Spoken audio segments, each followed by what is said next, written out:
is the first of a series of deadlines throughout this school year when families can switch from the TDSB's in-person elementary classes to the board's virtual school. So will we see a surge in demand after the province announced 700 new cases yesterday and declared a second wave of COVID-19? For that and more, I'm joined by the board's chair, Alexander Brown. Good morning to you, Alexander.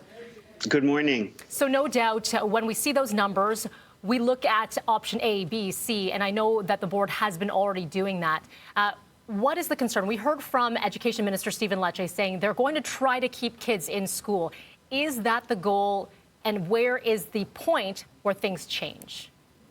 Yes, that is the goal. We are mandated as a school board, as are all boards, to follow ministry directions, and so far that direction is to keep kids in school. So we are trying our best to ensure that we keep this kids safe and the school safe. What's the cutoff threshold, I think is what your question is. We don't know. That is a question that I know directors and chairs across the province have asked the ministry in the past, and they haven't really answered us, this is the cutoff time.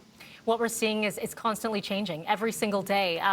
We know tomorrow, circled in the calendar here, is one of, I believe it's 3 entry points within the school year when students and parents can say, I'm going to switch. Maybe I'm in person, I want to go virtual. So that deadline, it's 4 p.m. tomorrow. Correct me if I'm wrong. We're already seeing people switching, and that is creating a challenge for the board. Yes. Well, we had a lot of students who switched from the in-person bricks and mortar classrooms to virtual a few weeks ago.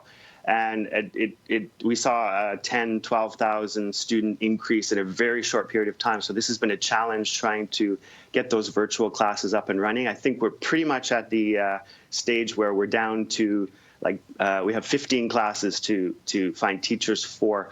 Yeah, the deadline, we haven't had many people switch over. We've had a very small number so far. It's less than 90, but as you mentioned, with increasing COVID-19 cases, that number could switch as well.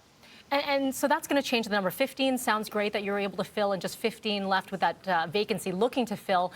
But with the ever-changing process here, that number will be changing significantly. So what are we looking at for teachers? I know that Minister Lecce was talking about potentially some teachers coming out of retirement. Yeah, well, we've been using our occasional teachers list, which has over 4,000 teachers on it, and other boards have been using that as well. But it's not necessarily a lack of teachers. It's keeping them in the classes, especially the virtual classes. Yes, there's been a call out for teachers who are maybe retired to get recertified so they can be put back on the list. We may need them, but we also have a lot of new teachers coming into the system, and we're going to, we would look at using those teachers in the future as well. Alexander, we know Mason Road Junior Public School closed this week with a COVID outbreak. Do you have an update, further update on that? All I know is that the school will be closed until the end of the week. Toronto Public Health is sending a testing unit there today, so they'll be doing all the tests they need to do to ensure that the school to figure out the plan to open the school back up. I mean, obviously, our goal is to get the kids back into the school, the physical school, as soon as possible, and to prevent other cases like this. But we know they're going to happen. We don't know where or when. But our goal is to follow Toronto Public Health's advice on this and to work expeditiously to get these things under control. Okay, and as soon as we have that information, of course, we'll bring that to our viewers. Alexander Brown, appreciate your time this morning. Thank you. You're welcome. Thank you.